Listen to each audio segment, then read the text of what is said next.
Hi viewers, இன்றைக்கி வந்து நம்ம என்ன பார்க்க போகிறோம் அப்படின்னா, இந்த வருடம் 2025க்கான சிறந்த 6 திரைப்படங்கள் பற்றி தான் இந்த வீடியோக்குள்ளே போய் பார்க்க போகிறோம். வாங்க பார்க்கலாம்.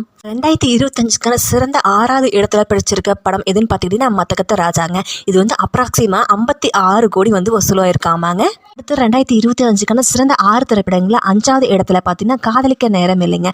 இதில் வந்து என்ன ஏனே இழுக்குதடி சாங்குக்காகவே இந்த படம் வந்து அப்ராக்சிமாக 9.5 கோடி வந்து வசூலாயிருக்காமாங்க. ஸோ அடுத்தது பார்த்திங்கன்னா 2025ஆம் வருடத்துக்கான சிறந்த 6 திரைப்படங்களில் 4வது இடத்துல பார்த்திங்கன்னா வடங்கான் மூவி இருக்குங்க. இது வந்து அப்ராக்சிமாக 13 கோடி வந்து வசூல் ஆயிருக்காமாங்க.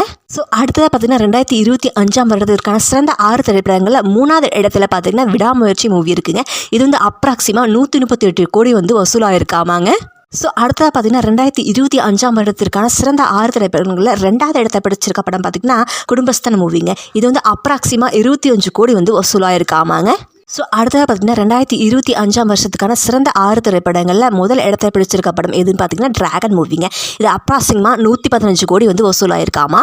ஸோ யாருக்கெல்லாம் இந்த 2025ஆம் வருஷத்தில் சிறந்த 6 திரைப்படங்களில் எந்த மூவி ரொம்ப பிடிச்சிருக்குன்னு மறக்காமல் கமெண்ட் பாக்ஸில் கமெண்ட் பண்ணுங்கள். அண்ட் மறக்காமல் லைக் பண்ணுங்கள் அண்ட் சப்ஸ்கிரைப் பண்ணுங்கள். நன்றி, வணக்கம்.